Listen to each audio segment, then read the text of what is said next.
네, 안녕하세요. 오늘 저희 기업가 인권 네트워크에서 체크리스트를 넘어 인권 존중 실현을 위한 인권 실사 입법화를 위한 제언 한국어 보고서 발행 기념 웨비나를 준비하였고 지금부터 시작을 하도록 하겠습니다. 혹시 지금 제 목소리가 울릴까요? 괜찮을까요? 네.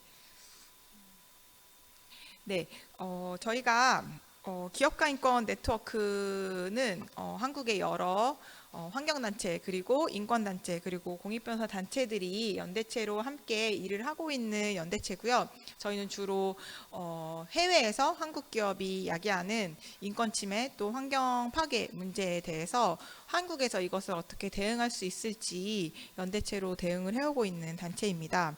저희가 이렇게 일을 하다 보니까 한국에서 이 문제를 대응하기 위해서 인권실사법이 굉장히 중요하다라는 것을 주목하게 되었고 또 특히 유럽을 중심으로 인권 그리고 환경 또 더 나아가서 기후가 이제 그 기후 문제를 글로벌 공급망에서 대응하기 위해서 실사법을 만들고 있는 것들을 주목하게 되었고요.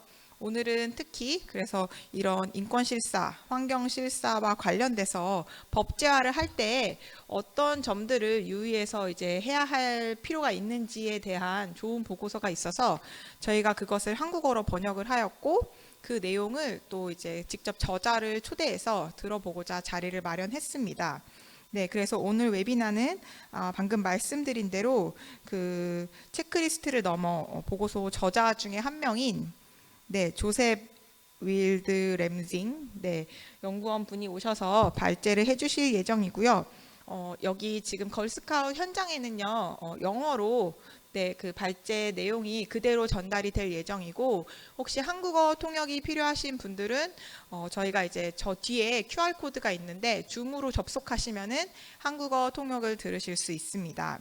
네, 그리고 이제 조셉 연구원의 발제를 들은 뒤에는 저희가 기업가 인권 네트워크에서 이런 실사와 관련된 법안을 준비하고 있어서 이 법안에 대한 소개를 김두나 변호사님이 해주실 예정이고 이어서 법무법인 지평의 민창욱 변호사님 그리고 법무법인 지향의 신유정 변호사님께서 토론을 이어서 해주실 예정입니다.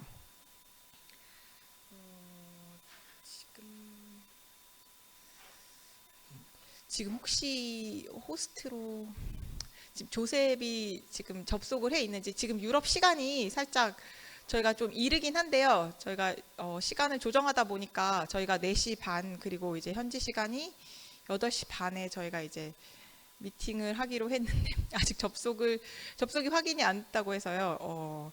제가 요거를 조금 확인해야 될 것 같아서 네, 혹시 가능하면은 순서가 조금 바뀌긴 하는데 저희 김두나 변호사님께서 먼저 저희 기업가 인권 네트워크에서 준비하고 있는 공급망 인권환경 실사법에 대한 초안을 소개해 주시고 이 법안이 왜 필요한지 또 어떤 내용이 들어갈지 소개를 해 주실 예정입니다.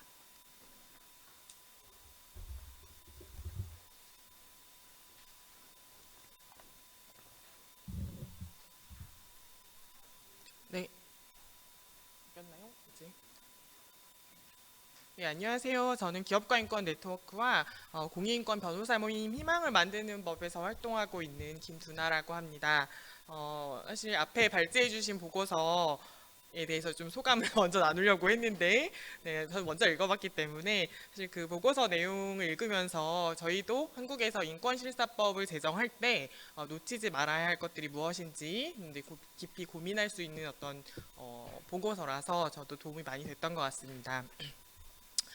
저는 방금 말씀해 주신 대로 오늘 저희 기업가 인권 네트워크에서 제안하고자 하는 이 공급망 인권 환경 실사법 초안에 대해서 설명을 해보려고 하는데요. 먼저 여러분들도 아시다시피 한국 기업들도 여러 사업들을 하면서 뭐 국내에서도 또 해외에서도 인권 침해라든지 아니면 뭐 환경 파괴를 또 많이 하고 있는 것들 다 알고 계실 것 같습니다. 뭐 예컨대 뭐 산업재해를 발생시킨다거나 뭐 노동자들을 탄압하거나 뭐 임금을 체불한다거나 뭐 노조를 뭐 못 만들게 한다거나 뭐 이런 경우들도 많고 또 잘 아시다시피 뭐 미얀마 군부 세력처럼 뭐 민주주의를 위협하는 어떤 세력과 어떤 경제적 이익을 위해서 같이 사업을 하기도 하고 또 산림을 파괴하는 것처럼 환경에 대한 파괴도 많이 초래하고 있는 것들은 잘 알고 계실 것 같아요. 기업가 인권 네트워크는 이렇게 다국적 기업이 초래하는 인권, 환경 침해 문제를 예방하고 개선하기 위한 방법으로서 기업들에게 의무적으로 인권 환경 실사를 하게 할 필요성이 큰 시점이라고 보고 국내법에도 공급망 인권 환경 실사법 도입을 고민하면서 오늘 이 초안을 작성했습니다. 저는 오늘 초안의 주요 내용을 여러분께 간단히 소개해 보려고 합니다. 네, 먼저 이 인권 실사, 인권 환경 실사라는 것들은 무엇인지에 대해서는 아마 잘 아시는 분들도 계시겠지만 그래도 간단히 말씀을 드리면 이 그림처럼 기업이 사업을 하는 과정에서 어떤 인권이나 환경에 대한 어떤 부정적인 영향을 초래하는 경우가 있을 수가 있는데요. 인권 환경 실사라는 것은 바로 이런 부정적인 영향이 무엇인지 그리고 있다면 어떤 것인지 그 내용을 식별하고 그리고 이것을 방지하고 그리고 완화하고 어떻게 대처할 것인지를 설명하는 일련의 과정입니다. 그리고 궁극적으로는 기업이 인권과 환경을 존중해야 하는 책임을 다하도록 하는 과정이자 수단이다라고 보시면 되겠습니다. 네. 이러한 인권 실사를 제도화하는 것에 대해서 세계적으로도 굉장히 관심이 높은데요. 인권 실사의 제도화는 한 가지 방법으로는 기업이 자율적으로 알아서 참여해서 인권 실사를 하도록 하는 방법으로 만들어질 수도 있고 또 다른 방법으로는 법으로 강제하는 어떤 타율적인 방식으로도 제도화될 수가 있습니다. 그런데 최근에는 국가가 법으로서 기업이 인권 실사를 하게 하는 이런 타율적인 방식, 오늘 많이 이야기될 의무적인 인권 실사 방식으로 변화하고 있는 추세입니다. 독일이나 노르웨이나 프랑스나 네덜란드 등이 이제 그렇게 하고 있는 것인데요. 우리 국내법에는 현재는 이제 기업이 발생시키는 산업재해라든지 아니면 환경에 대한 부정적인 영향을 예방하고 또 규율하는 개별법들이 일부 마련되어 있습니다만 예를 들면 산업안전법이나 환경영향평가 관련한 법들 그렇지만 주로 환경이나 산업안전에 관한 어떤 분야로 좀 한정되어 있고 기업의 인권 존중 책임과 국가 역할을 규정하는 일반적인 규정은 없는 상황입니다.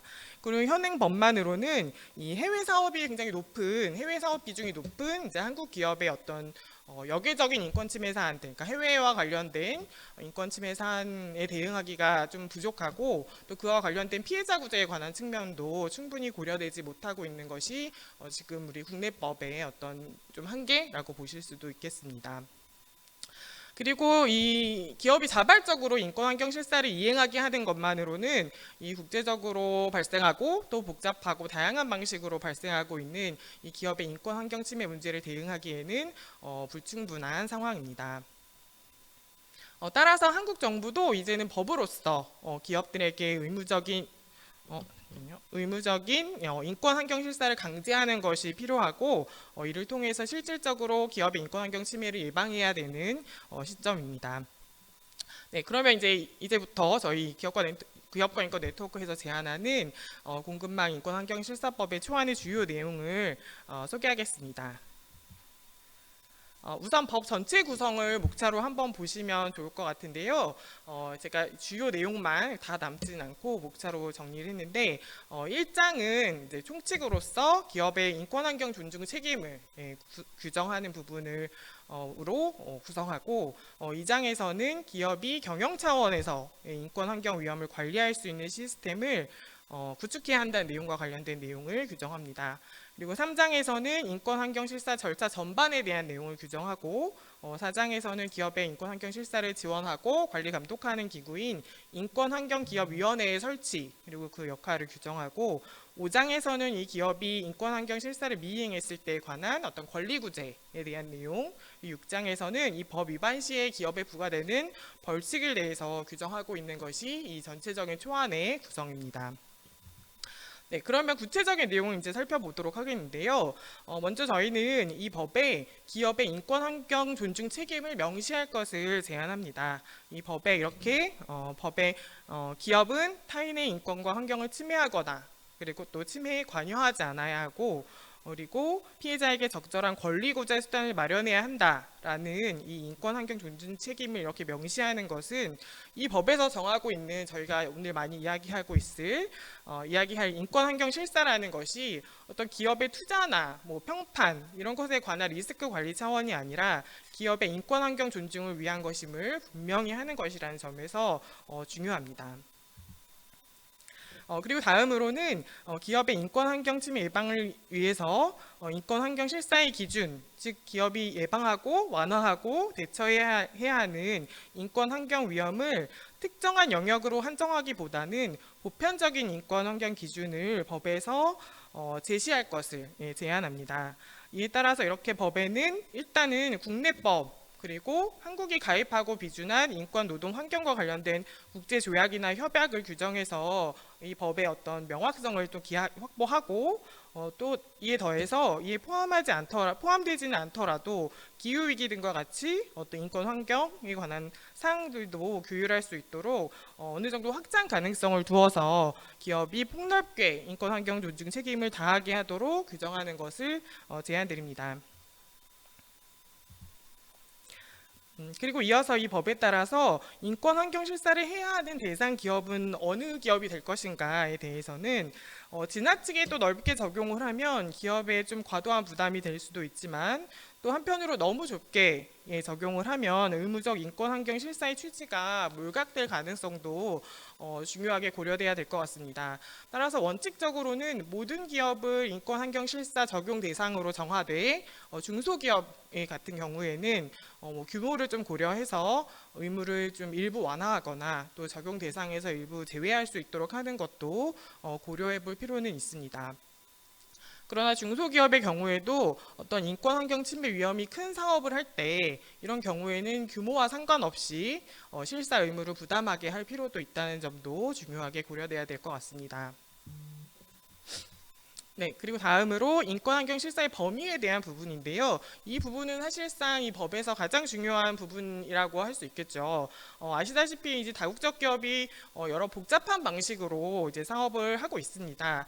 한 국가에서만 사업을 하는 것이 아니라 이 전 세계를 상대로 뭐 생산하기도 하고 판매를 하기도 하고 본사는 뭐 북미나 유럽 또는 한국에 두고 제품 생산은 다른 뭐 개발도상국에서 한다든지 아니면 다른 국가의 어떤 다른 업체에 하청이나 위탁을 주기도 하는데요. 이런 과정에서 이 다국적 기업, 뭐 본청이라고 할 수 있는 다국적 기업은 자신이 직접 인권 침해의 가해자가 되지는 않을 수도 있겠지만 그렇더라도 이 공급망에서 발생하는 인권 환경 침해로부터 이익을 얻는 방식으로 사업을 하는 경우가 많습니다.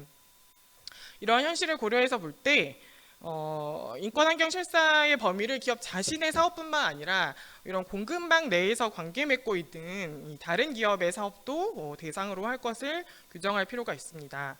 그리고 이 법의 실사 의무가 무엇인지 그 구체 내용을 규정할 필요가 있는데요. 네, 즉 실사란 기업이 인권 환경 위험이 무엇인지 식별하고 이 식별한 위험에 대한 대책을 수립하고 그리고 이를 실행하고 이를 평가하고 완료하는 지속적이고 반복적인 절차임을 구체적으로 이 법에 규정할 필요가 있습니다. 특히 이 실사 과정이라는 것이 사업 활동 중에 그냥 한 번 하고 끝나는 것이 아니라 위험을 계속적으로 살피고 지속적이고 반복적이고 또 정기적으로 이루어져야 되는 활동이라는 내용을 포함해야 하고 그리고 특히 실사 과정은 이해관계자와 긴밀하게 소통하면서 계속 점검하고 또 계획을 보완하고 실행하는 절차이기 때문에 이 기업 외부의 인증제도나 외부 기관에 지나치게 의존하는 방식으로 실사가 이루어지지 하지 않도록 하는 것이 중요합니다. 네, 그리고 이런 인권 환경 실사 의무는 기업이 분쟁 지역 같은 곳에서 사업을 하는 경우처럼 인권 환경 침해에 관여할 가능성이 매우 높은 경우가 있을 수가 있는데요. 이런 경우에는 반드시 사전에 사업을 하기 전에 위험에 대해서 확인하도록 하고 기업이 만약에 이런 사전 식별 의무를 이행하지 않는다라고 했을 때는 불이행에 대한 규제나 법적 책임을 조금 더 높이는 방식으로 기업의 의무를 강화해서 규정하는 것도 필요합니다. 네, 그리고 다음으로는 인권 환경 실사가 효과적이고 형식적이지 않고 정말 실질적으로 이루어지려면 기업의 인권 환경 침해로부터 부정적인 영향을 받거나 받을 가능성이 있는 이해관계자들의 참여가 반드시 필요하다는 점을 좀 제안드리고 싶습니다. 그렇지 않으면 이 인권 실사가 굉장히 형식적으로 흘러갈 수도 있기 때문입니다. 이를 위해서 이 법에는 인권 환경 실사의 전 과정에 권리를 침해당할 수 있는 이해관계자들, 예를 들면 노동자라거나 소비자, 지역 주민들도 될 수 있겠죠. 그리고 이를 옹호하는 단체들과 기업이 계속적이고 적극적으로 소통과 협력을 하도록 법에 명시할 것을 제안합니다. 그리고 기업이 책임 있는 인권 환경 실사를 하도록 하기 위해서는 기본적으로 이 기업의 인권 실사와 관련된 정보를 제대로 공개하도록 하는 것이 중요한데요. 이를 위해서 기업이 실사의 전 과정들, 그러니까 예를 들면 위험을 식별한 결과, 그리고 위험 대책 수립하고 그 실행 결과가 어땠는지, 그리고 여기에 대한 평가 결과, 이런 것들을 포함한 인권 실사 관련 보고서를 작성해서 공개하게 할 것을 제안합니다. 그리고 이때 특히 위험이 현저히 높은 사업에 대해서 활동을 한다거나, 아니면 이해관계자가 어떤 실사가 적절하게 이루어졌는지에 대해서 문제를 제기를 한다거나, 이런 경우에는 이 해당 기업이 그냥 이 보고서를 공개하는 것을 넘어서 이 보고서를 인권환경기업위원회에 제출하도록 해서 기업의 인권환경 실사를 보다 엄밀하게 검토하고 감시할 필요도 있습니다. 네, 그리고 이 법에 이 기업의 인권 환경 실사가 제대로 이루어질 수 있도록 지원하고 이 관련 분쟁 해결 등을 할 수 있는 이 관리 감독 기구로서 인권 환경 기업 위원회의 설치에 대해서 규정할 것을 또 제안합니다. 이 위원회의 이해관계자는 기업의 실사에 관해서 이의 제기를 신청할 수 있도록 하고, 또 위원회는 이런 이의 제기된 사안에 대해서 조사하고 심의하고 필요한 경우에는 기업에게 실사에 대해서 적절한 시정 권고를 할 수 있게, 예를 들면 실사를 하라거나 어떤 것을 보완하라거나 뭘 공개하라거나 이게 할 수 있는 시정 절차를 둔다면 보다 효과적으로 그리고 실질적인 실사 절차가 이행될 수 있을 것입니다. 네, 그리고 다음으로는 이 기업의 인권환경 침해를 예방하기 위해서는 실사를 불이행했을 때 이 해당 기업에게 일정한 법적 제재가 이루어지도록 하는 것이 중요하다는 점을 강조하고 싶습니다. 예컨대 기업이 실사를 이행하지 않는 경우에는 어떤 행정적 제재라든지 형사적 제재를 할 수가 있는데, 법에서 정하는 실사의 어떤 주요 단계를 이행하지 않았다라고 했을 경우에는 행정적 제재를 통해서 이것을 기업을 규율하고, 예를 들면 위험이 높은 상황과 관련된 곳에서 사업을 하면서 인권환경 위험을 식별하지 않았다거나, 아니면 정부의 시정 명령을 이행하지 않은 경우에는 보다 강력한 어떤 형사 제재 같은 경우로서 규율할 것을 제안드립니다. 그리고 만약에 기업이 인권환경 실사를 하지 않아서 인권환경 침해가 발생했다 라고 하면 이 경우에는 과징금을 부과하는 방법도 고려해 볼 수 있겠습니다. 네, 그리고 관련해서 기업이 실사 불이행 등으로 타인에게 손해를 가한 경우에 민사상 손해배상 책임을 진다는 점을 이제 법에 명시하고, 기업의 인권환경 실사와 관련된 분쟁이 있을 경우에는 이 관련 정보는 사실 이제 기업의 사업과 관련된 정보는 사실 다 기업에 편중되어 있기 마련이잖아요. 그래서 이의 제기하는 사람은 그 정보에 접근하기가 굉장히 어려운 경우가 많기 때문에 이러한 점을 고려해서 이의 제기자의 입증 책임을 완화하거나 아니면 전환해서 기업이 입증의 부담을 지도록 규정하는 것을 제안합니다.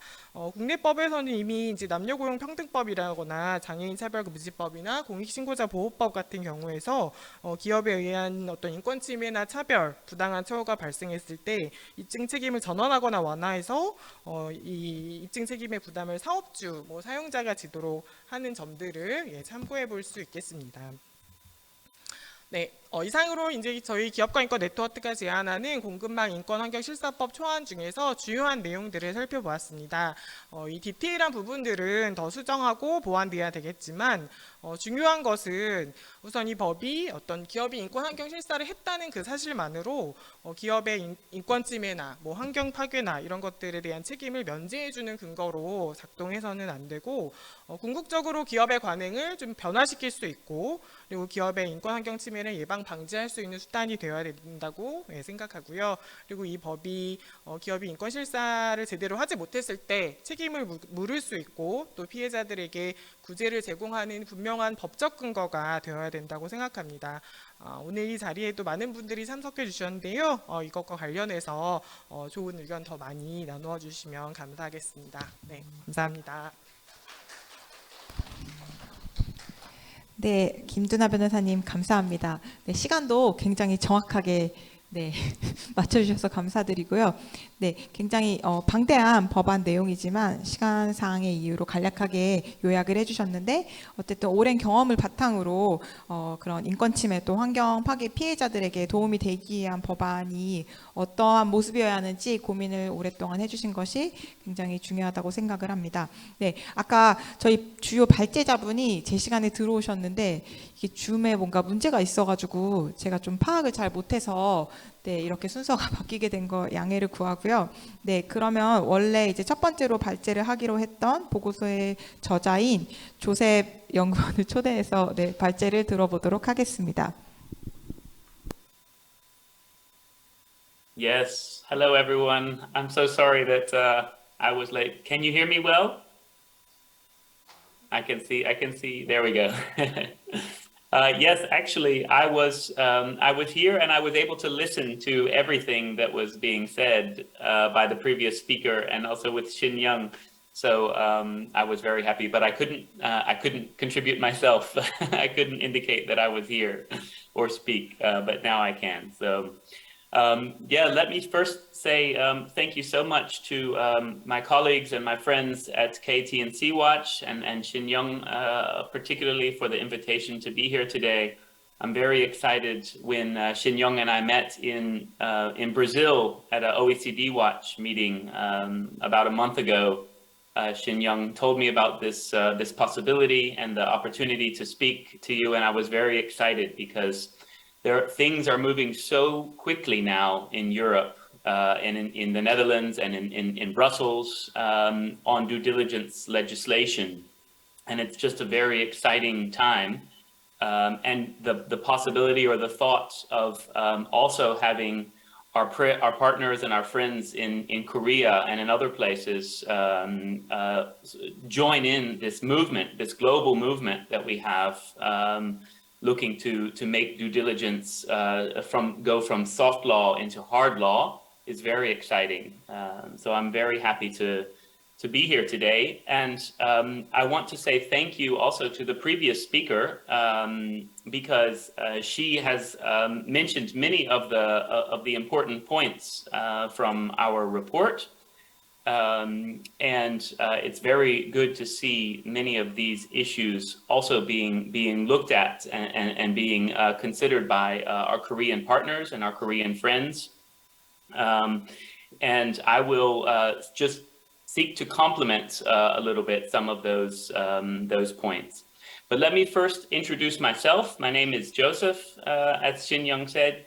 And I am the director of advocacy at SOMO. SOMO is an organization based in the Netherlands, and we have many years of experience with due diligence guidelines, first from the OECD guidelines, and then also now in the last few years really working hard to take those voluntary standards that are comprised in the OECD guidelines and make them binding in legislation. So we are working at the European level with our Brussels and European colleagues, and also at the Dutch level. And of course, also within the context of our network of OECD Watch, of which KT&C Watch is a part, with our allies around the world. And I have been coordinating the OECD Watch network for many years. And in this way, we've really been able to generate a global movement and a global support base for these corporate accountability standards and laws. Well, what I wanted to speak to you today about, of course, is the report which we wrote, which I authored with some colleagues last year, and because things are moving so fast, what I wanted to actually tell you about today is that after we wrote that report, there has been a lot of movement in the Dutch parliament and in Dutch political space. And in fact, there is now, some of you may know, a bill, a law that is being discussed in Parliament that was proposed by 6 political parties, including some of the parties in the governing coalition. And this law, it's about due diligence, mandatory due diligence, and it is very much based on, well, first of all, the OECD guidelines as the normative base standard, but also many of the elements that we have identified in our report respecting rights or ticking boxes have come into this proposed law, this bill. And so actually, rather than speaking directly about the report, because I think also the previous speaker mentioned many of the key issues, I wanted to actually tell you about this law, this proposed law, because it is really, this law has a chance of, or this bill has a chance of becoming law in the Netherlands this year, I think. And so that's quite exciting, that it's not just a proposal by some NGOs or some civil society organizations, but this is really a law that is being discussed and talked about by several politicians at a high level in the Netherlands. And I would like to mention, I think maybe 6 or 7 elements of this bill that is being discussed that are also reflected in our report, the Respecting Rights or Ticking Boxes report, and why, talk to you a little bit about why it is, in our view, so important that lawmakers, legislators, politicians get these particular elements right when they make a law, because we are moving from a space of taking a normative standard, the OECD guidelines, the UN guiding principles, of which, of course, Korea is a signatory, and translating those into hard law with sanctions and penalties for companies who do not abide by it.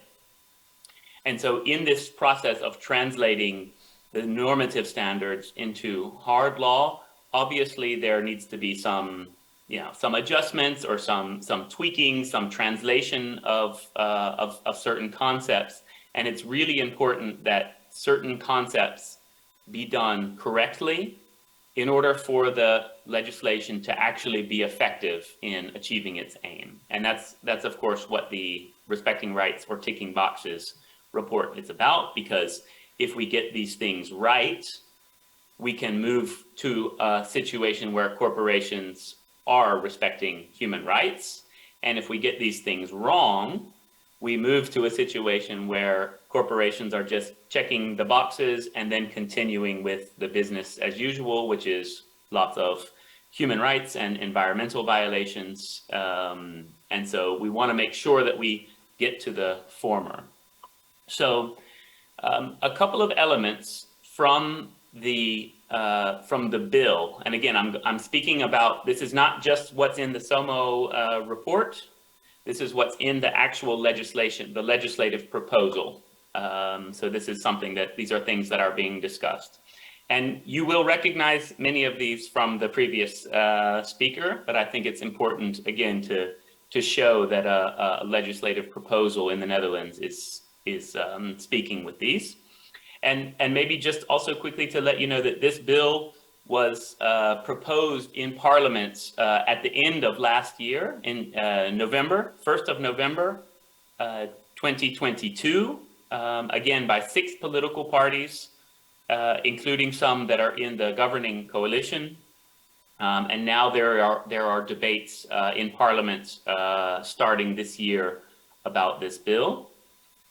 So one of the key elements of this bill is something that the previous speaker ended on, and this is about effective access to remedy and justice by victims of corporate abuses. And this is, again, I'll get to one of the other elements is the supply chain or the value chain scope, so the business relationships. but this applies to all victims around the world, and they have multiple pathways to access justice and remedy under the bill. There is a provisions for the administrative enforcement, as the previous speaker also referred to. So if a company is not fulfilling its duty to do due diligence in the correct way, then the administrator, a regulator, can impose a penalty on the company. So each day that the company fails to do due diligence in the correct way, they can receive a penalty from the regulator. And this also applies, the way that this applies to remedy and justice is if, according to the due diligence process, which we know, which involves remedying abuses, if a company is failing to provide remedy to the victims, then the administrator can say, you are not fulfilling your duty to do correct due diligence, which means providing remedy, and so we are going to penalize you each day for this failure, basically. Now, that the penalty that is imposed on the company is an administrative penalty. The money doesn't go to the victims; it goes to the government, to the state. But still, this is a way to push the company to do the remedy that it is supposed to do. So that's the first pathway towards remedy and justice in the bill. The second one has to do with a civil law procedure. So any victim around the world who can say that a company has failed to do due diligence and in failing has caused a harm to this person, they can file a claim in Dutch civil courts and ask for the remedy directly to be paid to the victim. So the court system, the Dutch civil court system, is open to victims from around the world based on a violation of the Dutch law. And this is for Dutch companies in their activities around the world, in their supply chains, in their value chains, or business relationships around the world. And the third pathway to remedy and justice that victims have is through the criminal law, criminal liability regime. And this is a provision in the bill that says that if a company fails multiple times, so it's not just one-time failure, but if it's multiple failures to do due diligence as is purported under the law, this can be called an economic offense, an economic violation, an economic crime. And the Dutch state, the Dutch prosecutor, can actually hold the board member, the managers or directors of the company, criminally liable for this economic crime, and there can be up to some jail time. They can in theory be put in jail. I think this is, in my own conception, this is that a director would actually be put in jail is probably a long shot, but at least it sends a signal to the companies and to everyone about how serious this law is. So the first point is about the liability schemes and the access to justice and remedy, and there are these three pathways: administrative, civil, and criminal, that are in the law. The second point that I'd like to talk about is what I was referring to, and I think also what the speaker referred to, about the full value chain in scope of the liability provisions also, and the due diligence duty for companies. So it's not only, and this is something that it follows from the OECD guidelines and the UN guiding principles on business and human rights. They also have this approach, but many companies, obviously Korean companies, but also many European companies as well, are trying to say we should only be responsible for our own factories that we own, or our own operations, not for the supply chain or the value chain.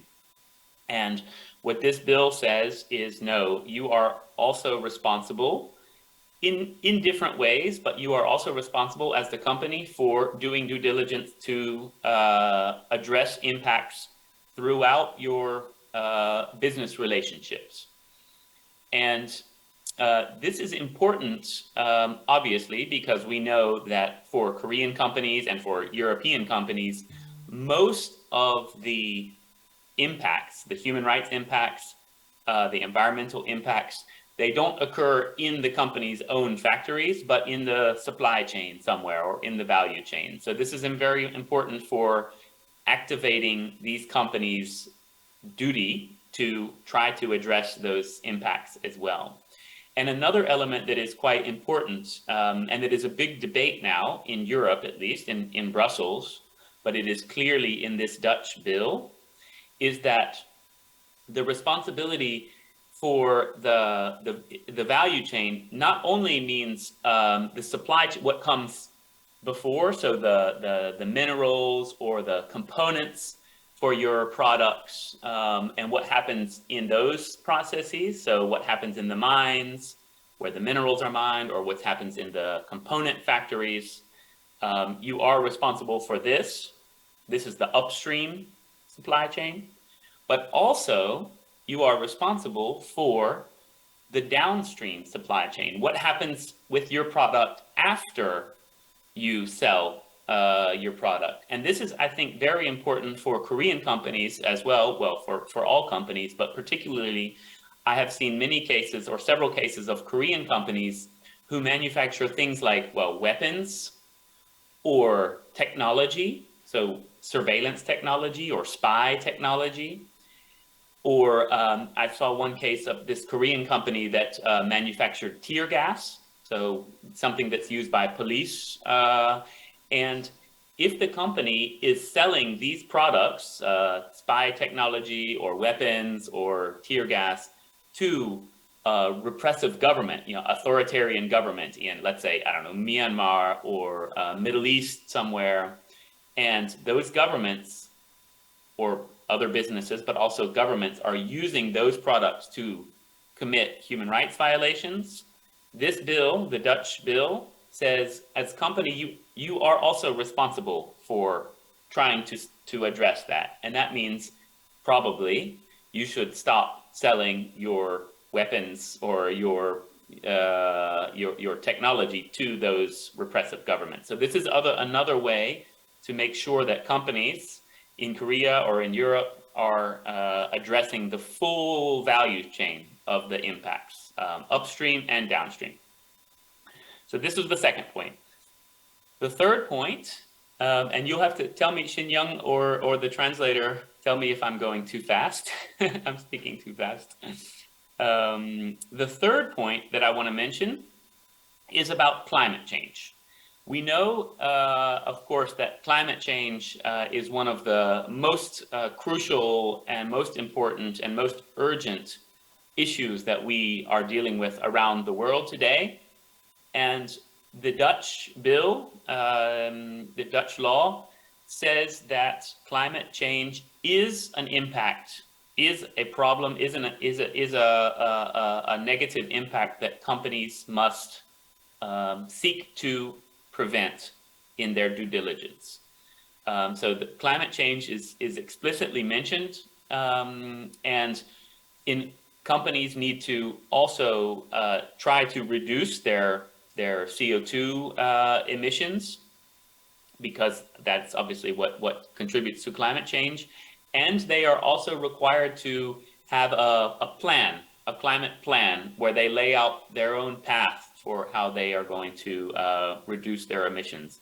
And this is, again, also in the value chain, not just their own emissions, not just what they generate in their factories, but also what is happening in their supply chains and their value chains. So, for example, an oil company like Shell, Dutch European oil company, they, under this bill, they will be required to see that they make gas and oil, gasoline and oil, and people are using that. So this is, again, downstream. People are burning that in their cars, and that is creating climate impacts. So Shell will have to, in this law, have a plan to come down, and they will be responsible for those impacts. So this issue of climate change is being debated very hotly still in Brussels in the European law, but in the Dutch bill it is already included. So that was the third point. The fourth point is about the financial sector, so the banks and pension funds and insurance companies and other types of investors, institutional investors, hedge funds, private capital, private equity firms. There's a big debate also still in Europe about, are these companies in scope? Do they also have to do due diligence or not? We know from the OECD guidelines, again, that financial companies are supposed to do due diligence under the voluntary standards from the OECD guidelines. And the Dutch bill says, yes, also financial companies, banks, pension funds, investors, they are included in the law. They also have to do due diligence because we know, obviously, all of us, I think, that how important the financial sector is in either encouraging the companies they invest in to do good activities, good projects, or to have bad human rights impacts and environmental impacts. So that was the fourth. The fifth area is about that I would mention, and it's again also something that we talked about in the Respecting Rights or Ticking Boxes report, is about disengagement, responsible disengagement. So this bill says that this is again about supply chain relationships, not just about the company's own activities, but in supply chain activities, supply chain relationships. If a business partner, so let's say again the government, the repressive government that the company is selling its products to and is using the products to violate human rights, if that business partner, that government, is not willing to respect human rights, then the part of the due diligence, the duty of due diligence in this bill is to say, now you must actually stop selling to that government. That's disengaging from the relationship. The same works also for the upstream. So if a Korean company is sourcing from a factory in China or in India, they're sourcing components, and there's lots of problems in the factory, human rights abuse, labor rights abuses, then what the duty in this bill says is the company should try to use their leverage first, try to encourage the factory to improve. But if they don't improve, then the company should be required to disengage from that factory. And then there's an important part here too, is that the bill tries to make sure that there's not just what we call cutting and running, that you cut the business relationship very quickly and you leave the workers basically in a bad spot, because a quick disengagement, an irresponsible disengagement, can have a negative impact on the workers. So if you do make this disengagement, you are responsible also for as a company to try to address the impacts of the disengagement. So if the workers lose their job or they lose business because of this disengagement, the company should try to mitigate the impact. So that can be like continuing to pay the salaries of the workers for a certain amount of time, or helping them be retrained into a new sector or a new job. And this is something that is also important in context of the climate change, because we know for climate change, many companies have to exit the fossil fuels, so no more coal, no more oil, but there are many workers and communities that are still dependent on the income from those activities. So companies, for the climate reasons, they have to exit from fossil fuels, but under this provision, responsible disengagement provision, the fossil fuel companies can't just leave and say, we're finished and too bad for all the workers who are losing their jobs. They also have a responsibility to help the workers and the communities transition to new jobs, new economic opportunities. So that's quite an important provision in this bill. Two more points. Second to last one is a point that is about due diligence, also again in the supply chain. It's a bit of a technical point in due diligence. It's for the due diligence nerds, or for the the people who really get into the weeds, the details of due diligence. But it means that it's about shifting responsibility. So under due diligence in the OECD guidelines, you have 3 types of relationship to a impact between a company and an impact. Company can be causing the impact, company can be contributing to the impact, and company can be directly linked to the impact. So it's in descending order of strength of the relationship. Directly linked is mostly just in the supply chain, so kind of far away. It means you do have a responsibility. You have to do something, but it's not the same type of responsibility or obligation as if you cause the impact. If you cause the impact, you have to immediately stop what you're doing and provide remedy. If you are only directly linked, you try to use your leverage, you try to encourage the business partner. You don't have to immediately provide the remedy because there's another party there. There's another company or another government. So you're not as strongly related to the impact.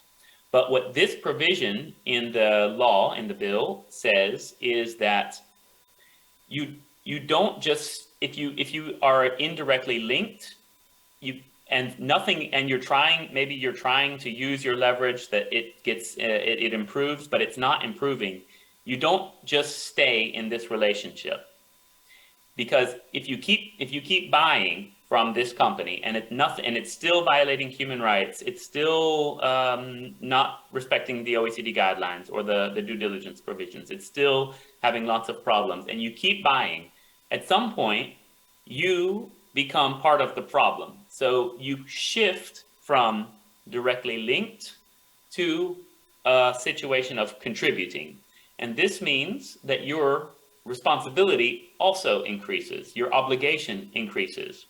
So then not only are you responsible for just trying to encourage your business partner to do something, but if you are contributing, if you're considered contributing to the problem, you are also responsible now for contributing to remediation, to remedy of the problem. So it's about trying to not allowing companies just to continue to have a business relationship where they know nothing is ever going to improve, nothing is ever going to change, but still saying, well, we did what we could, we asked them to stop, but they didn't stop, so what else can we do? So that's not possible now. If nothing is improving, you either responsibly disengage, or you move up to the higher category of contributing. That was a bit of a technical one. And my last point, and sorry for speaking so long, but I'm very excited about this stuff, as you can see. My last point is about collaboration in multi-stakeholder initiatives, or using certification companies or auditing.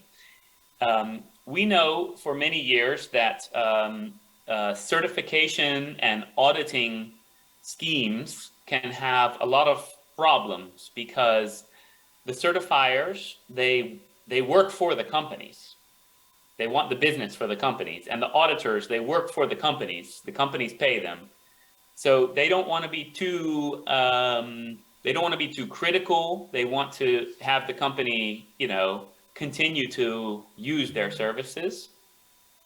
And what now some companies want to do, some businesses and some politicians as well, is they want to say, if I have a certification, if I have an auditor look at this business relationship or this situation, and I get a certification, a check, then I am not liable anymore. Then I don't have to do anything else. I can just show I have this certification and that's it. I'm not responsible anymore. This is something that the companies really want because it's very easy for them, right? They can just pay a certifier, pay an auditor, they get a check, they get a certificate, and then they don't have to worry about it anymore. But this is not what due diligence is about. Again, this is the OECD guidelines and the UN guiding principles are clear. And the bill now says companies are always responsible for their own due diligence. They can't, they can ask a certifier to help them. They can ask an auditor. They can be part of a multi-stakeholder initiative. But none of these things mean that the company is still not responsible, liable for anything that happens. If there's human rights abuses somewhere and they come with a certification and say, oh, but this had a certification or we had an auditor. No, sorry, you're still responsible. You're still liable for the impacts. The victims can still come to the civil courts and ask for remedy directly, or the administrator can still say, well, just getting the certification is not complying with your duty to do due diligence, so you still are going to have the penalty for that. So let me finish off there for now. I could talk about this for hours probably, but you may have questions. There are many different aspects that we could talk about, so I'd be happy to stay if there's any questions after the next speaker and answer any questions you might have. Thank you very much. 네, 감사합니다.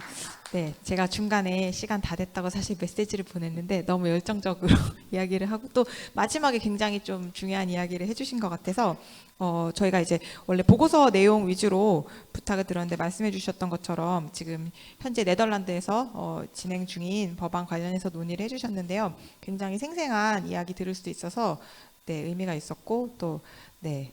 감사합니다. 마지막까지 계시면서 질의응답 굉장히 이제 질문이 많을 것 같아서 조금 더 기다리면서 네, 말씀 나눠주시면 좋겠습니다. 네, 감사합니다. 다음으로는 네, 법무법인 지평에서 일하시는 민창욱 변호사님께서 네, 토론을 맡아주실 예정입니다. 민창욱 변호사님은 굉장히 네, 이 인권 실사 또 이제 기업가 인권 관련해서 다양한 네, 경험이 있으신 걸로 알고 계셔서요. 오늘 굉장히 유의미한 말씀해 주실 것으로 기대하고 있습니다. 네, 부탁드리겠습니다. 네, 안녕하세요. 소개받은 민창욱 변호사입니다. 저는 그 로펌에서 회사를 위해서 일을 하고 있어서 오늘 너무 많은 비판을 받지 않을까 오늘 때 긴장을 하고 있었는데요. 네, 먼저 일발제, 일반제 너무 잘 들었고 그 하나하나에 대해서 네, 간단히만 먼저 제 의견을 조심스럽게 말씀드리겠습니다. 먼저 체크리스트 넘어 발제문 1쪽인데 체크리스트 넘어 보고서에 관해서는 실무 지침서로는 너무 훌륭한 보고서라고 생각을 하고요. 근데 이게 비구속적인 가이드를 주는 것과 입법화를 해서 그에 대해서 위반 시 책임을 묻는 법제화의 국면은 좀 다를 수 있어서 이 보고서에서 나온 거를 법제화에 적용했을 때 좀 어떤 사항을 좀 고려해 보면 좋을까라는 말씀을 좀 드리겠습니다. 첫 번째로 이 보고서에서 이제 인권 실사는 결과가 중요한 행동 강령이다. 그냥 실사 절차 의무만에 부과하는 게 아니다. 이런 취지로 말씀 주셨는데요. 공감하고요. 근데 이제 보고서가 좀 이게 인권 실사가 미니멀리스트적인 컴플라이언스 중심법과는 분명히 구분된다.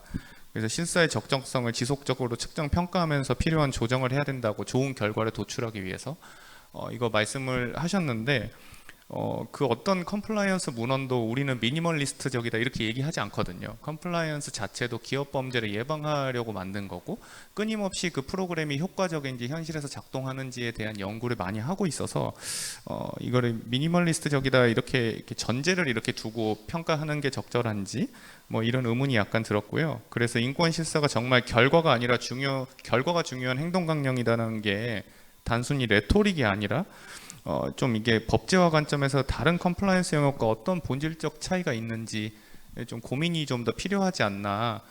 저는 개인적으로 컴플라이언스의 여러 영역 중에 하나로 인권에 관한 이게 있을 것 같고 처음에는 인권 실사를 이렇게 쭉 보다가 어느 순간 환경이 붙었잖아요. 그러면은 다른 것도 붙을 수 있다고 생각하거든요. 다만 인권 실사는 그 보호법익이 사람의 인권이라는 점에서 다르겠죠. 그래서 정말 이게 조금 더 고민이 필요한 것 같다라는 생각이 일단 서두에서 좀 들었고요. 두 번째로 그 발제자께서 그 마지막 쯤에 말씀하셨는데 기여한 직접 연관되지 않은 구분 및 법적 책임에 관해서도 보고서에서 나왔는데요. 이 보고서에서 좀 세부 기준을 제시하고 제가 좀 인상 깊게 읽었던 부분이 기여하거나 직접 연관된 인권 침해에 대해서는 피해에 대한 구제를 제공해야 하며 이 구제와 관해서 입법자들은 구제의 방법 중 하나가 이 라이어빌리티가 되도록 해야 된다. 이게 잠깐 이렇게 지나가면서 써 있었는데 물론 이게 UNGP가 제시하는 기여 직접 연관된 이런 구분들이 공급망에서 발생하는 인권 침해에 대한 기업의 책임을 구분하는 의미 있는 기준이라는 점은 저도 수긍을 하고 받아들이고 있는데요. 근데 이게 법제화를 하는 관점에서 이 기여 또는 직접 연관된 인권 침해를 이걸 구분하고 그 각각에 따라서 법적 책임을 과연 차등적으로 부과할 수 있느냐 이에 대해서는 약간의 좀 의문이 있습니다.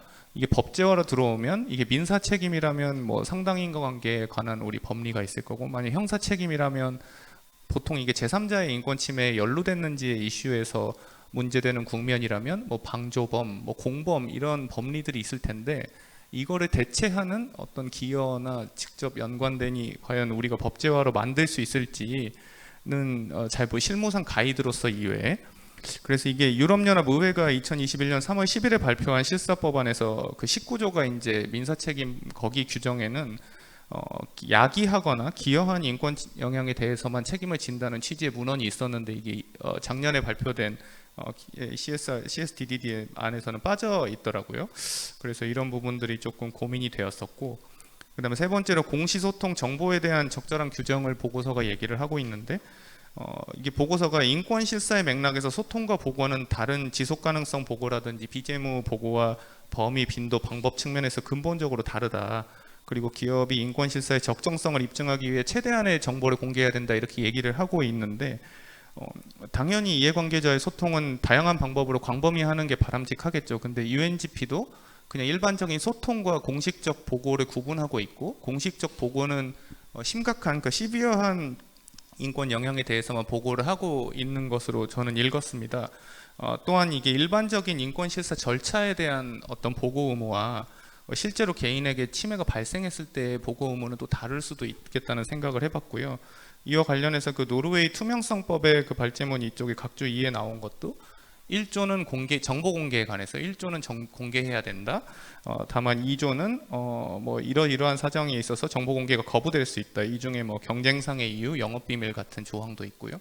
3조는 그럼에도 불구하고 기본적 인권에 대한 실제적인 부정적 영향에 대해서는 전항이 적용되지 않는다라고 했고 그 다음 조에서는 또 그럼에도 불구하고 그 보안법이나 지적재산권법에 관한 정보에는 적용되지 않는다 이렇게 이제 구성을 했었습니다. 그래서 정보의 차등적 공개 의무에 대해서도 좀 정교하게 들어갈 필요가 있지 않나라는 생각을 했고요. 다음에는 이제 실사의 적정성 측면에서 뭐 가장 뭐 논의가 많이 되는 쟁점이기도 할 것 같은데 어느 기업에까지 실사 의무를 부과할 것이냐에 관해서 이제 보고서는 국제규범과 부합하기 위해서는 모든 기업의 실사 의무를 부과하되 일부 매출액과 직원 규모 등을 비례적으로 고려할 수 있다 이렇게 말씀을 했는데요. 모든 기업이 인권 존중 책임을 부담하는 것은 굉장히 바람직하고 다만 이제 법률로 어느 기업의 인권 실사 의무를 부과할지는 이런 바람직한 이런 규범적 당위적인 문제라기보다는 제 생각에는 현실적 실물적 문제인 것 같고요. 그러니까 모든 기업이 이렇게 매년 이해관계 협의자를 거쳐서 인권 실서 보고서를 작성하고 공개할 그런 자원, 내적 역량, 리소스가 있는지, 행정청이 그 보고서를 감독하도록 돼 있고 뭐 이의 제기를 받는 이걸 다 감독할 역량이 있는지, 그리고 모든 기업의 인권 실사를 부과하는 것이 입법 정책적으로 이제 효과적이고 효율적인지에 관한 어떤 생각이 조금 필요하지 않나. 그래서 우리 상법상에도 저희 준법 지원인 제도가 있지 않습니까? 준법 경영은 너무나 규범적으로 바람직한데 어찌됐건 자산총액 5천억 원 이상의 규모에 대해서 이제 이렇게 준법 지원인과 준법 통제 기준을 마련하도록 되어 있어서 반드시 이렇게 가야 한다는 것이 아니고 이거는 규범적인 문제는 아닌 것 같다라는 말씀을 드릴 수 있을 것 같습니다. 그리고 나머지 해외 입법례나 어떤 기업 규모별 차등이나 경과 규정 같은 것도 고려할 필요가 있지 않나라는 생각을 해봤습니다. 그 다음에 두 번째로 저희 그 KTNC 와치의 그 인권환경 실사 법안에 관해서 간단히 말씀을 드리면 이건 국제 기준의 인권 실사 원칙을 충실히 담은 아주 훌륭한 법안이라고 생각이 되고요. 다만 이제 조각조각별로 조금 논의를 해보고 싶었던 부분이 이 인권환경위험에 대한 이제 포괄적 규정을 두고 있는데 이게 이제 입법적 필요성과 효과성에 대해서 예를 들어 수범자 입장에서 이게 어떤 의미일까? 예를 들어 저는 그 중대재해처벌법도 기업 이게 컨설팅 같은 걸 좀 해보면 거기에 조항이 이제 안전보건 관계법령에 대해서 의무 위반 여부를 정기적으로 점검하라 이런 취지의 조항이 들어와 있는데요. 이게 그런 것 같아요. 이제 산업안전보건법만 해도 지켜야 할 것들이 너무 많고 물론 다른 법령도 중요한데 근데 안전관리자는 기업의 한 명이고 그러면 이 사람이 어떻게 이거를 도대체 어디까지 해야 되나요? 이런 거를 많이 물어보시거든요. 그래서 좀 그런 측면에서 이게 어떨까라는 생각을 잠깐은 해봤었고요. 그 다음에 대상 기업의 범위는 앞서 말씀드렸듯이 이거는 중소기업 예외조항의 적용 범위 그 어디까지 부과할 것인지에 관해서는 같은 말씀을 드렸었고요. 그 다음에 기업 활동이 이제 상법상 자회사의 활동을 포함한다. 그래서 이 조문이 다만 상법상 자회사의 기업 활동은 모회사의 기업 활동으로 본다. 뭐 이런 유사한 취지의 해외 법안이 있기도 한데, 그럼 이 경우에 예를 들어 순수 지주회사, 모회사가 50% 이상 자회사를 두고 있는 경우에 자회사의 활동 영역이 모회사의 활동 기본적인 그 기업 활동 오운 오퍼레이션으로 포함되는데. 그럼 모회사도 자회사를 실사할 의무를 부담하고 그 자회사도 각자 실사할 의무를 부담하는데 중첩적인 실사 의무가 부담가 되는 상황을 어떻게 볼 수 있을까 그런 생각을 좀 해봤습니다. 네, 그리고 이의제기 및 조사 규정이 이해관계인이 기업의 인권실사, 환경실사에 대해서 위원회에 그 인권환경기업위원회에 이의제기를 신청할 수 있다고 했는데 어떤 부분에 대해서 이의를 제기를 신청할 수 있을지 어느 경우에 각하가 되고 어느 경우가 기각이 되고 또 이제 이게 기각됐을 때 후속 불복 절차가 조금 어떻게 될지 좀 이런 것들이 조금 궁금했었고요. 그 다음에 입증 책임은 이 법과 관련된 분쟁 해결에서 입증 책임은 기업이 부담한다라고 되어 있는데 이게 이 법과 관련된 분쟁이면은 인권 환경과 관련된 모든 분쟁일까? 아니면은 이 법상 실사 의무를 위반한 분쟁일까? 뭐 이런 생각들도 조금 해봤었습니다. 그리고 입증 책임 전환하는 것에 어떤 정당성이나 선례 부분이 있는지 이런 것도 좀 궁금했었고요. 그 마지막으로 과징금 조항이 있는데 이게 보통 과징금이 어떤 특정 행위를 위반해서 경제적 이익이 발생할 경우에 이거를 환수하는 조치로서 과징금이 많이 부과가 되지 않습니까? 예를 들어 뭐 담합을 했는데 담합으로 인한 경제적 이득이 발생했을 때 이걸 환수하는데 이게 인권 환경 실사 의무 위반으로 인한 어떤 손해 이런 것들하고 어떨까? 네, 물론 과징금이 단순히 경제적 이익 환수만을 위한 조항은 아니지만 네, 어떤 제재의 측면에서 네, 이 정도로 제가 생각을 해봤었습니다. 네, 감사합니다. 네, 감사합니다. 네, 보고서 내용과 또 이제 그 저희 법안 내용 두루두루 잘 살펴보시고 여러 가지 의견을 주신 것 같아서 저희 추후에도 계속 논의를 이어갈 수 있으면 좋겠습니다. 네, 마지막으로 네, 신유정 변호사님, 네, 토론 부탁드리겠습니다. 예, 법무법인 지영 신유정 변호사입니다. 먼저 저는 오늘 이제 공공기관의 인권실사 관행이나 민간기업의 인권실사 관행, 그러니까 국내적 관점에서 국내에서 어떻게 이러한 프랙티스가 이루어지고 있는지 그걸 설명하면서 인권실사 법제화가 왜 필요한지에 대한 어떤 인사이트를 함께 얘기를 해봤으면 좋겠다는 방향으로 토론문을 구성을 했습니다. 지금 이제 뭐 시간이 많이 흘렀는데요. 토론문이 이미 이제 뭐 자료집 형태로 나와 있기 때문에 간략한 내용, 간략한 포인트만 전달하는 방향으로 토론을 진행하도록 하겠습니다. 사실 한국에서도 이 공급망 실사라는 개념이 정책 입안자들 사이에서 이제 논의가 되고 있는 것은 사실입니다. 그래서 최근에 한국산업자원부에서 공급망 실사 대응 가이드라인이라는 제목으로 뭐 지침을 발표한 바도 있고요. 하지만 이제 그 문제는 이제 그 인권 실사가 제시하는 목적, 그러니까 부정적 인권 영향을 예방한다는 관점에 초점이 맞춰져 있다기보다는 지금 뭐 조셉이 얘기한 것처럼 여러 유럽 국가들에서 인권실사 법제화가 진행되어서 한국 기업들에게도 압박이 들어오고 있는데 이 압박을 어떻게 해결할 것인가 이런 관점에서 주로 논의가 되고 있다는 것이 사실 지금 한국의 문제라고 생각을 합니다. 그래서 오늘 이 토론에는 사실 이제 인권실사의 핵심적 요소들이 무엇이고 그것이 어떻게 되어야 되는지에 대해서 방향성을 제시하는 측면에서 굉장히 국내에 굉장히 의미 있는 영향을 미칠 수 있는 자리라고 생각을 합니다. 저는 이제 주로 인권 경영과 관련해서는 공공기관이나 뭐 작은 기업들에게 자문을 제공하는 일을 하고 있습니다. 그런데 이제 국내에서 인권 실사와 유사한 관행을 이제 제한적으로 시행하고 있다고 볼 수 있는 그룹이 이제 2개 그룹 정도가 있습니다. 그러니까 첫 번째는 공공기관이 지금 이제 이 의무적 인권 실사 법률 없이도 뭐 인권 영향 평가, 그러니까 뭐 휴먼 라이츠 임팩트 어세스먼트라고 해야 될까요? 이런 거를 시행을 하고 있습니다. 그런데 이제 그리고 또 민간 기업들도 일부 대기업을 위주로 해서 뭐 ESG 경영의 일부로서 인권에 대한 영역을 일부 뭐 공급망에 대한 서베이를 실시한다든지 뭐 이런 방식으로 유사 인권 실사 프랙티스를 진행하고 있는 기업들이 좀 있습니다. 그런데 이제 그 실무를 살펴보면 사실 오늘 조셉이 이야기해준 인권 실사법의 핵심 포인트 들이 대단히 반영되어 있지 않고 좀 표상적인 수준에 머무르고 있다는 것을 알 수 있습니다. 가령 이 인권 실사의 핵심 목적은 사실 리스크를 식별하고 대응하는 데 있는 것인데요. 한국 국내에서 이루어지고 있는 인권 영향 평가의 결과 보고서를 살펴보면 뭐 이런 경우가 많습니다. 인권 영향 평가가 100점 만점인데 우리 기관에는 인권 리스크가 별로 없다. 그러니까 우리 기관은 100점 만점에 96점이다. 그래서 인권 영향 평가가 우수하게 이루어졌다. 뭐 이런 식으로 간다는 말이죠.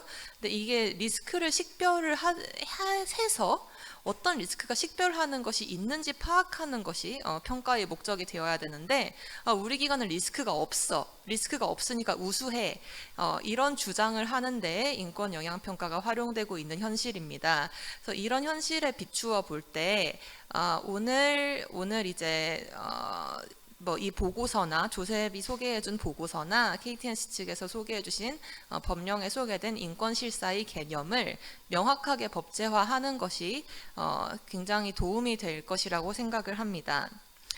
또 두 번째로는 오늘 이제 제가 좀 충분히 다루어지지 않아서 좀 아쉬운 포인트 중에 하나는 인권실사의 이해관계자 참여가 굉장히 중요한데 사실 한국 국내에서는 의미 있는 이해관계자 참여가 이루어지는 사례를 좀 찾아보기 어렵다는 점입니다. 그래서 이제 사실 이해관계자 참여가 거의 이루어지지 않는 경우도 있고요.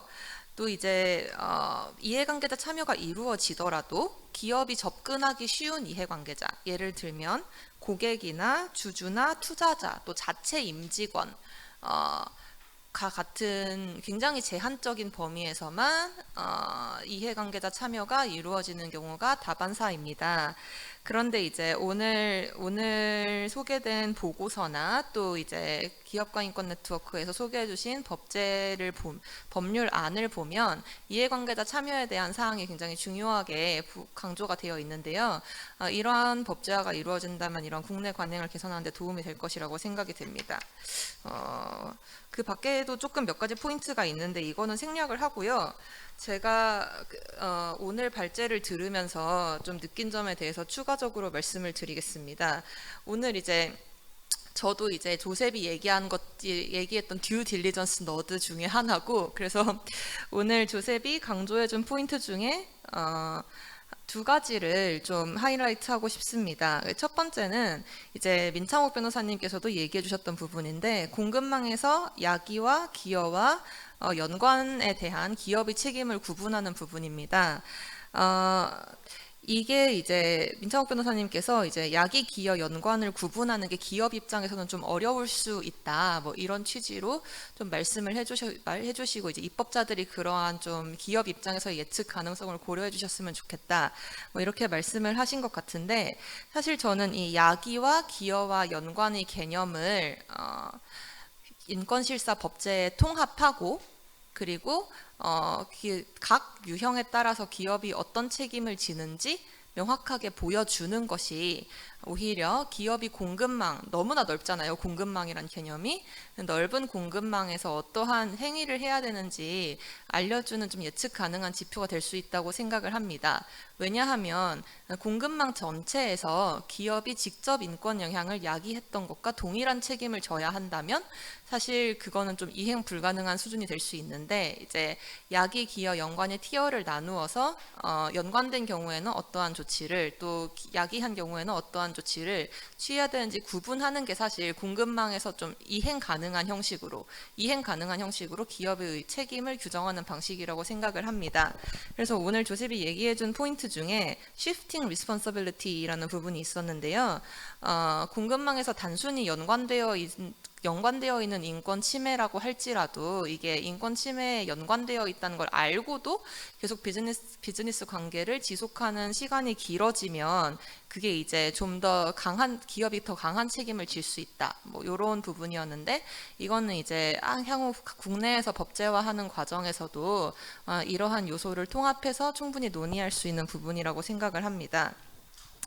그리고 또 하나 하이라이트하고 싶은 거는 이제 네덜란드 법안에 대해서 설명을 해주시면서 기업이 인권 실사에 여러 번 실패할 경우에는 이사에게 경제 범죄로 형사 책임을 지울 수 있다라는 부분 얘기해 주셨는데요. 이사에게 형사 책임을 지운다라는 부분은 사실 이제 여러 비교법적 사례들을 살펴보더라도 좀 흥미로운 사례라고 생각이 되는데, 사실 이 인권 실사에서 이사의 역할이 굉장히 중요합니다. 그래서 한국에서 국내에서 이제 법제화가 될 때도 이사의 책임에 대한 부분이 충분히 논의가 되었으면 좋겠다는 생각입니다. 네, 이 정도로 토론을 마치겠습니다.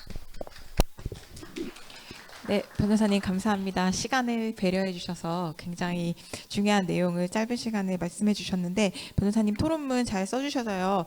조금 마저 읽어봐 주시면은 내용 파악에 도움이 되실 것 같습니다. 네, 저희가 지금 17분 정도 남았는데요. 현장에서 또 줌으로 참석하신 분들 중에 저희 발제자 또 토론자에게 질문이 있으신 분들은 질문을 해주시면 좋겠습니다. 저희가 현장에 계신 분들은 마이크가 준비되어 있습니다. 네, 그래서 저희가 이제 지금 방송 때문에요. 마이크를 통해서 질문해 주시면 통역하고 또 전달하고 의사소통하는 데 큰 도움이 될 것이라 예상이 됩니다. 네. 질문 있으신 분 적극적으로 질문이 있으실 것 같은데, 네. 네. 네, 안녕하세요. 저는 기후변화에 대응하는 환경정책 기후솔루션에서 왔고요.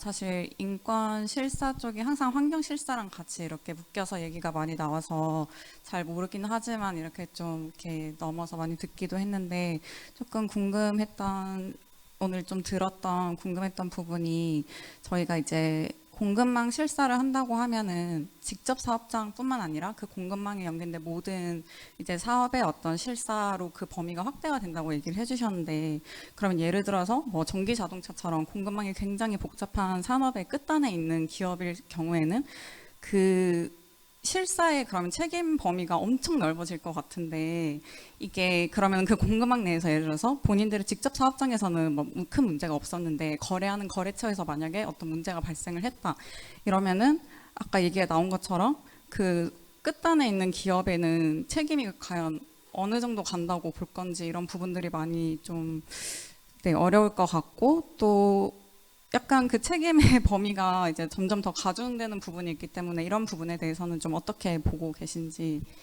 좀 궁금했습니다.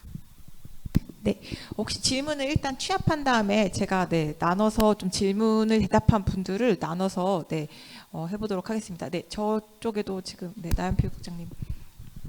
네, 저 조셉 씨한테 물어보고 싶은데요. 조셉 씨가 생각하기에 지금 현재 그 통과되거나 아니면 논의되는 각국의 법안들이 있을 텐데 어떤 것이 그 지금 나와 있는 그 제안한 내용을 가장 충실하게 잘 담은 제일 베스트 법안이라고 생각하는지 궁금합니다. 네, 감사합니다. 다음, 저 뒤에도 질문을 해주시고 계셔서. 네, 안녕하세요. 기업가 인권 리소스 센터의 김유나라고 합니다. 저 조셉한테 질문이 있는데 영어로 하도록 하겠습니다. Hi, Joseph. I have two questions for you. First of all, thank you for giving us a briefing about the proposed Dutch bill. And I was wondering, so you mentioned that the distinguishing point about this bill is that it's not like CSO or NGO-driven drafts. It has buy-in from 6 political bodies, including the governing ones. And I was wondering what the process was like, getting those buy-ins from political bodies and getting them to getting the buy-in to a draft that has a lot of the components that are included in the report. The second question is how confident you are that all of these components that you mentioned would be included in the final form of the law. Thank you. 네, 감사합니다. 혹시 더 질문이 있을 것 같은데, 질문 있으신 분, 저기 웃고 계신 질문 없으실까요? 네. 고개를 살짝, 네, 질문. 조셉이 발표하셨던 내용 중에 특히 마지막에 인권 실사에서의 감사와 인증의 역할 부분 관련해서 기업의 책임을 분명히 하는 것이 굉장히 중요하다라고 말씀을 해주셨는데요. 실제로 제 생각에도 일반적인 컴플라이언스 혹은 이제 어떤 ESG 이런 개념들은 주로는 투자자나 바이어를 대상으로 한다라면 이 실사는 사실은 수혜자 혹은 일차적인 어떻게 보면 감시자 혹은 뭔가 피해를 볼 수 있는 사람들이 전혀 다른 차원으로 좀 접근되는 부분이 있어서 일반적인 다른 ESG나 컴플라이언스의 접근과는 그 감사와 인증이 전혀 다른 차원으로 접근되어야 하는 것 같은데 그 부분 관련해서 조금 어떤 분이 코멘트를 좀 해주시면 좋을 것 같습니다. 네, 혹시 질문이 더 없으시면 그러면 저희가 시간이 많지가 않아서, 근데 조셉한테 질문이 주로 많이 갔네요. 첫 번째 질문해 주신 내용은 저희 김두나 변호사님께 이따가 마무리 말씀과 함께 마무리 말씀해 주시면서 간단히 해주시면 좋을 것 같고요. 조셉은 지금 질문이 많이 갔는데 다 들었는지 모르겠는데 그 질문과 함께 또 코멘트, 지금 발제자들 또 토론자들 이야기 들은 거 코멘트랑 같이 답이랑 같이 조셉이 얘기해주고, 그 다음에 이제 김두나 변호사님, 나머지 2분 토론자분들께서 또 마지막 발언해 주시면 되겠습니다.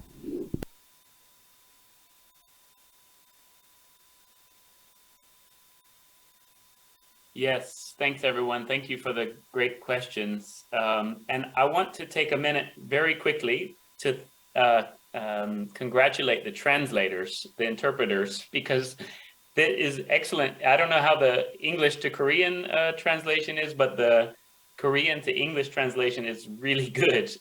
Really specific, very difficult, nerdy, due diligence nerdy terms, and they're getting it right. So congratulations to the translators. Thank you for that.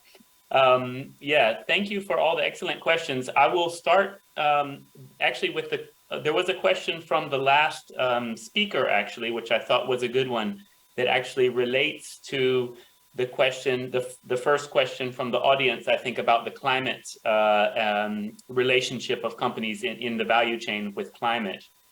And you're very right that the distinction, a clear distinction about these categories, directly linked, contributing, and causing, is really crucial. And particularly the distinction between directly linked and contributing is going to be really crucial, because as you referred to, and as I mentioned earlier, there are different levels of responsibility. And so the law, the Dutch bill, does not require the same level of, let's say, effort or energy, or let's say weight, for an impact that is directly linked to a company, as an impact that a company is contributing to or causing.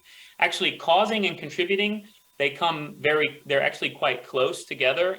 This is all, again, based on the OECD guidelines as well. This is something in the OECD guidelines that the Dutch bill has taken from the OECD guidelines. And it is, in the Dutch bill, it is very specific about when a company is in one of these categories. Causing is if company is causing and it's the only company involved. Contributing is very similar in terms of the responsibility, but there could be other companies involved. But so these two are in a way quite similar. Directly linked is a bit far away, but the Dutch bill and the OECD guidelines are clear about there are certain factors, like criteria, that a company, if a company meets these criteria, it is in the contributing category. And if it doesn't meet these criteria, it's in the directly linked category. And I won't go into it now, but we can have more conversation about it later. But just to give you an example, one of these criteria is that you look at the substance of the relationship. So is it a very strong relationship? Is there a lot of money, or is there a lot of volume of trade being exchanged? Or is it a long-term relationship? These things are related to the substance of the relationship and the contribution, the potential contribution. Another criteria for contributing, and this is an interesting one too, is foreseeability. So if an impact was very foreseeable, if it was very clear that it was going to happen, or if it was already happening and you just kept buying, then you come more quickly to the contributing side. Then you could be considered contributing. But if an impact just happened and it wasn't foreseeable, sometimes things happen, we know, sometimes things go wrong. And if it wasn't foreseeable, then you probably are more in the directly linked category. And then the third factor about are you contributing or are you directly linked is about your own due diligence as a company. Did you act in a diligent way? Did you do something that, with your responsibility and try to prevent an impact? And then if you did, then you're probably more towards the directly linked scale. Or did you just go into the relationship, you close your eyes, you close your ears and say, I don't really care what's going on, then that is not following the due diligence guidelines. And so you probably are more closer to in the contributing category. So it is a complex calculation, and it is complex for companies. And this is a big part, I think rightly so, that companies say we need to be sure when we are in which category, because the responsibility is differentiated. If you're in contributing, you have a very hard responsibility to stop the contribution. So that maybe means stop buying, stop selling, stop the activity, and contribute to remedy. So you have to actually yourself provide maybe not the whole remedy, but a part of the remedy. So this is a high level of obligation. Under directly linked, the obligation is much lower, and that just has to do with using your leverage, trying to convince your business partners to do the right thing, but you don't yourself have to contribute to the remedy. You can keep your business operation going at least for a little while. But then again, there's that interesting point about shifting. It's a dynamic relationship. It's not static. It's not like if you're directly linked, you're always directly linked. You can move from directly linked into contributing, as we talked about before. And this is related to the climate issue as well. And what we call in the climate sphere, as I think you know, we have the scope 1, 2, and 3 emissions. So scope 3 emissions are generally emissions that happen in your supply chains or somehow related to your operations but far away. And what the bill does is it views these sort of scope 3 emissions in a way like as directly linked. So as a company, you don't have the same obligation to stop these emissions as you do with your own emissions, but you do have the obligation to try to use your leverage to encourage your suppliers or your business partners to reduce their emissions. So you can ask all of your suppliers, say it's important to us as a business that you reduce your emissions as well, and you track it. So it's not instantly saying to companies you're responsible for making sure everybody all over the world, all your suppliers goes down, but you're responsible for your own, and you're responsible for trying to get your business partners to reduce. So this is an important distinction. Just very quickly, which bill is the best? I think really the Dutch one is really the best bill that is being considered at a very serious political level. So the best bill that is being talked about in a government now. It's much better than the French law. It's better than the German law. There was a law being discussed in Switzerland. I think this is better than it. So I think the Dutch one is best. And then this links to the next question about getting the political support from the parties. We worked, SOMO and our network of NGOs in the Netherlands worked very closely with one of the political parties, actually, the one that's in the governing coalition in the government. And it's something that we had been working on for many years, a relationship we had been building for many, many years. So it's not something that just came about all of a sudden. But because of that relationship, we had quite a big influence on their own thinking and their own proposal for the law. And that's why you see so many of the points from our report reflected in the bill. So this was quite important, and very interesting political process, sort of advocacy process, I guess, working closely with political parties that were in power. In terms of being confident about all these provisions, I'm sure that there will be compromises, as there must be in a political process, and probably like in many countries, the sort of the right-wing populists are rising in political power. So it's not like a full left-wing government or even left-center government. So there will be compromises. So I'm sure some of these points might be reduced. Maybe, I mean, the criminal liability is one that is being talked about. Maybe that one would not make it into the final version. But I think I'm confident that most of these provisions will have at least some version of what they are. And then just finally on the audit certification, yes, you're right. It's important that these companies also be held accountable for in the way that they are used in due diligence. And there is a distinguishment between maybe ESG type auditing, sort of the financial sector versus a company. The ones that I'm talking about are the auditing or certification companies that do factories, that certify factories or dams. Like you saw, the example is in Brazil, you had a big mining company and a dam that was holding the waste for the dam, and an Italian company and a German company actually certified the dam as being safe. Like 1 week before there was a huge disaster, the dam broke and many people died, and the environment was destroyed. So, and the company says, well, we had a certification. The certification said the dam was safe, so we're not responsible anymore for that. And this bill says, no, sorry, mining company, you are still responsible, even though you had a certification from this German company. So I'll leave it there. 네, 감사합니다. 김수현 변호사님. 네. 네, 오늘 이제 발제해 주신 조셉님과 또 두 분의 토론자분들이 이제 말씀해 주신 내용들 너무 잘 들었고요. 이제 구체적으로 법 제정하고 또 이 법이 정말로 시행하게 됐을 때 어떤 상황에서 어떤 점들이 더 고려돼야 될지에 대해서 중요한 지점들을 잘 말씀해 주신 것 같습니다.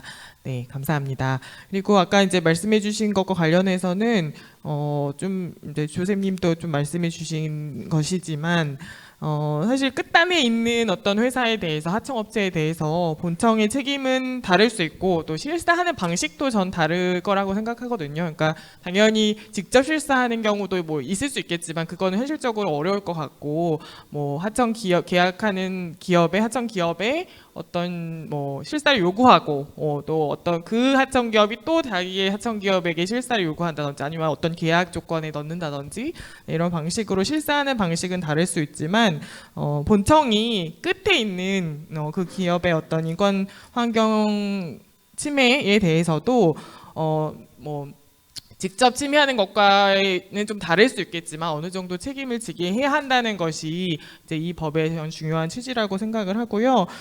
적어도 위험을 이제 외주화했으면 외주화하지 말던지, 아니면 저도 이 외주화했다고 하면 거기에 대해서 책임을 져야 한다는 것을 좀 분명히 한다는 점에서 이 법의 의미가 있다고 생각하고, 뭐 최종적으로는 그러니까 위험의 외주화를 하지 말아라라는 공급망을 줄여라라는 취지가 또 포함되어 있다고 생각이 듭니다. 네, 오늘 많이 긴 시간 들어주셔서 감사합니다.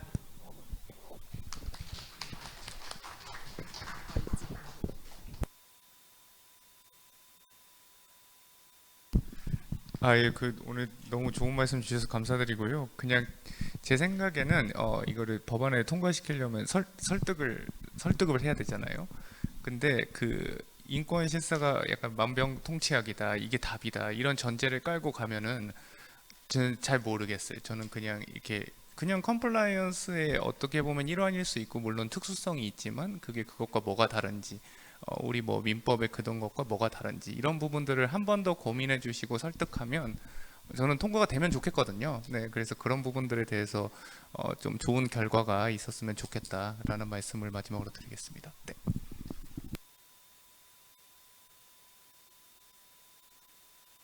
네, 저도 오늘 의미 있는 논의 많이 들어서 감사했습니다. 인권실사법에 대한 가장 큰 오해가 뭐 기업 하나가 전 세계의 인권 영향을 어떻게 책임지냐, 뭐 이런 류의 어떤 흔한 오해가 있는 것 같습니다. 물론 이제 본인들이 일으키거나 기여하거나 연관된 침해에 대해서 책임을 지라는 것은 맞지만, 그게 아니라는 것은 아니지만 분명히 어떤 차등을 두는, 그러니까 책임의 차등이 있다, 이런 점에 대해서 잘 이해를 해주셨으면 좋겠고, 또 오늘을 통해서 어쨌든 인권실사가 법제화가 되는 게 중요하다, 우리가 논의하는 이 모든 포인트들이 법제화가 돼서 유니폼하게 모든 기업들이 준수해야 되는 의무가 되는 것이 중요하다, 이런 생각을 공유 드리면서 마치겠습니다. 네, 오늘 시간이 3분밖에 지연이 되지 않고 또 웨비나가 잘 진행이 된 것 같아서 다행이고요. 네, 오늘 아침 일찍부터 참여해준 조셉에게도 감사의 말씀을 전하고, 네덜란드에서도 한국에서도 각각 법제화가 잘 진행돼서 소기의 목적들이 잘 달성될 수 있도록 앞으로 저희도 열심히 일을 하도록 하겠습니다. 참여해주신 모든 여러분 감사합니다.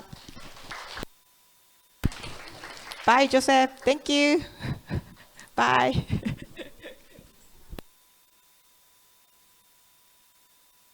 Thanks, everyone.